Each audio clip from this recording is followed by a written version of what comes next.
Penampilan Wika Salim pakai dress mini merah menyala bikin salvo.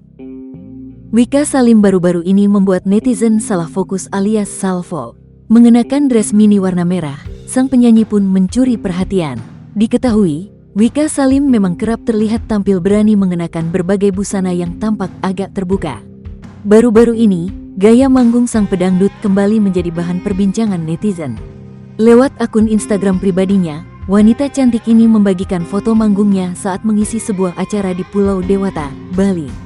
Dalam foto yang dibagikannya, Wika Salim terlihat mengenakan dress mini berwarna merah dengan desain yang memikat. Sang penyanyi mengenakan tube dress mini dengan bagian pundak yang cukup terbuka. Pada salah satu sisi pinggang, kain panjang tampak menjuntai hingga menyentuh lantai.